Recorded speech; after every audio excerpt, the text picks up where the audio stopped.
ঐক্যমত কমিশনের প্রতারণার দায়ে বিচার হওয়া উচিত। এই যে জুলাই সনদকে বাস্তবায়ন হা বা না নিয়ে এক নির্বাচনের তালবাহানা চলছে, আর একটা জাতীয় নির্বাচন।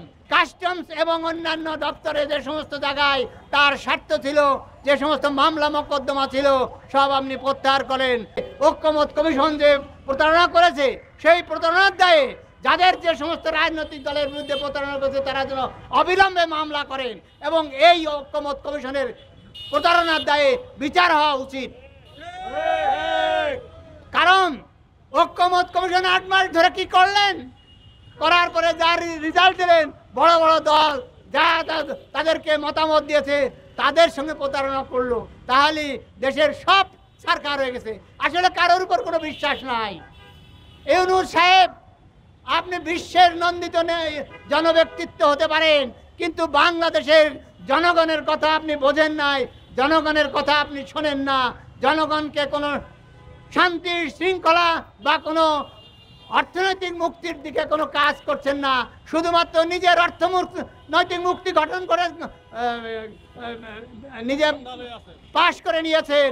তিনি এই আয়কর 600 কোটি টাকা তিনি মুক্ত করে নিলেন।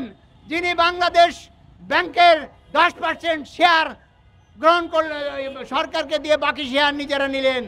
যিনি কাস্টমস এবং অন্যান্য দপ্তরে যে সমস্ত জায়গায় তার স্বার্থ ছিল, যে সমস্ত মামলা মোকদ্দমা ছিল, সব আপনি প্রত্যাহার করেন।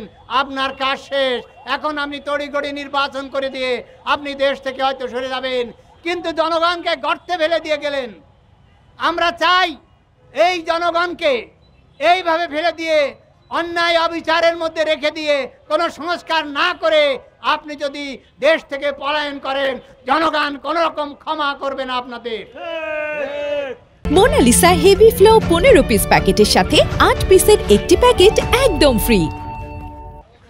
আজ নির্বাচন কমিশন যে সংস্কারের কথা বলে অনেক কথা বলেন, আমরা বিগত নির্বাচনের অবস্থা আমরা দেখেছি। সমস্ত জায়গায় সকল নির্বাচন দলীয় প্রভাব দ্বারা প্রতিপত্তি স্থাপন করে প্রভাবিত করে নির্বাচনকে কলুষিত করা হয়, নিজের ব্যক্তিকেন্দ্রিক নির্বাচনে পদ গঠন করা হয়। আজ আমরা সেই পদধ্বনি দেখতে পাচ্ছি। একটা দল দেখা যাচ্ছে যে এই স্বৈরাচারী শাসকের পতনের পর নিজেরাই ক্ষমতার দাবি করে দেশের প্রত্যন্ত অঞ্চল পর্যন্ত দেশ শাসন করছে।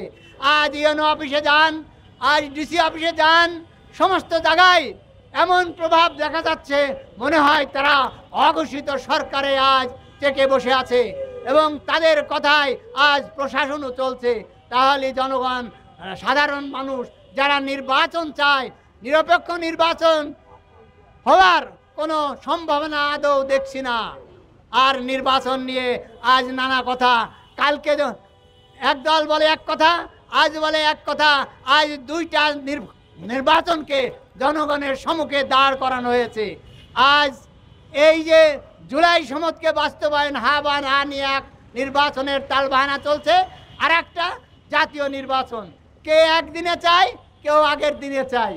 এই যে অবস্থায় জনগণ নিষ্পেষিত, জনগণ জানে না যে হা না ভোট দিয়ে কারে নির্বাচন করবে বা কোন জিনিসের বাস্তবায়নের হা বা না চায়, এটা কিন্তু পরিষ্কার না। জনগণ জানে না কিসের উপর হা ভোট দেব, কিসের উপর না ভোট দেব। আবার 2 ভোট যদি একদিন হয়, মানুষ ভোট কেন্দ্রে দেয় হাই দেবে না মার্কাই দেবে, এটা একটা বিভ্রান্তজনক কর্মকাণ্ড। অতএব আমরা আজ গভীর সংকটে পতিত হয়েছি।